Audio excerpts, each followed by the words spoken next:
Hey y'all, welcome back to DuBois Family Adventures. I'm Joshua, and with my wife Michelle and our 3 amazing kids, today we're taking you to a hidden gem that totally blew us away, literally.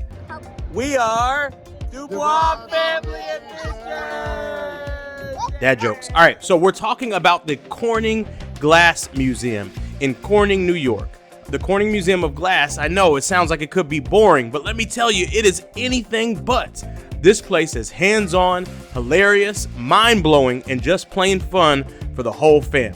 We stopped here on our spring break road trip from Maryland to Niagara Falls and Toronto. If you're anywhere near the East Coast, or if you just love quirky, awesome experiences, definitely put this one on your list. So we stayed overnight at the Hilton Garden Inn in Corning. It's modern, clean, and gave us serious we're not roughing it vibes. Bonus, the breakfast was on point. Shout out to those waffles. All right, the next morning, we rolled up to the museum and we were greeted by this massive glass tower with a giant image of a glass blower in the background. Adelaide looked up and declared, "It's like 5,000,000 feet tall." Absolutely, baby girl, science. All right, meanwhile, Auden made his entrance with his signature silly walk, and Adelaide, completely serious, whispered, "Since this building is made of glass, Corning probably made this too." That girl is onto something. Before we even stepped foot in an exhibit, we got sucked into the vortex of the gift shop. Let me just say this. We've been to Disney gift shops, the Louvre gift shop in Paris, but this one might take the crown. They've got these awesome coasters with Taylor Swift, Kendrick Lamar, and more, whimsical glass animals that look like they escaped from a fantasy novel, and most dangerously, things that look so cool, you accidentally justify spending $58 on a frog.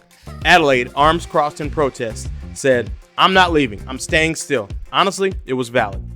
All right, on to the main event, glass blowing. Important tip, you must arrive at your glass blowing appointment 10 minutes early. No email reminders, no text. They just expect you to remember. So set that alarm.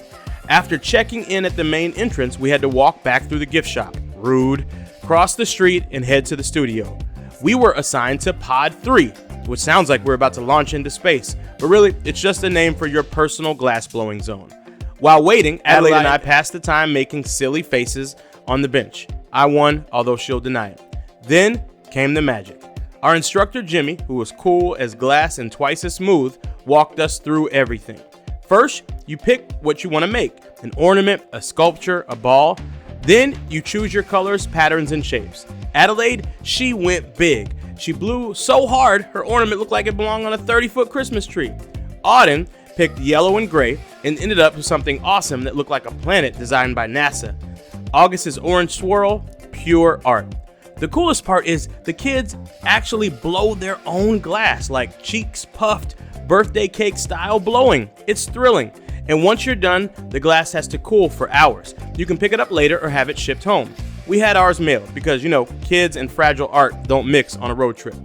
After blowing some masterpieces, we walked back across the street, yes, through the gift shop again, to actually explore the museum. Admission isn't free, but it's not that crazy either. It's definitely worth it for everything you get. Prices are on their website. Inside, we hit up a glass breaking demo, which is just what it sounds like. They show you how different types of glass shatter under pressure. August got called up as a volunteer, and he broke everything. Glass, expectations, probably hearts. They also have a design station where kids draw their dream glass creation, and if they're selected, real glass artists might bring it to life. Adelaide drew a hedgehog named Spike Lee. And the exhibits, unreal. Giant installations, spinning glass, glowing sculptures. It's like walking through a dream that somehow is also an art class in a science lab. We've been to a lot of museums, but the Corning Museum of Glass is on another level. Engaging, hands-on, manageable in size, and packed with wonder.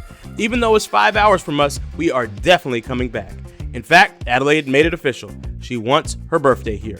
Finally, remember when I told you they let kids draw something and they might actually make it out of glass? Well, they called us a few days later and told us they actually made Adelaide's hedgehog. We picked it up on the way back from Toronto. The Corning Museum of Glass is absolutely amazing. So that's it, y'all. Another unforgettable chapter in DuBois Family Adventures. If you like this, don't forget to like, subscribe, and drop a comment. Would you try glass blowing? If you did, what would you make? And remember, the Corning Museum of Glass is awesome. Just try not to break anything in that gift shop.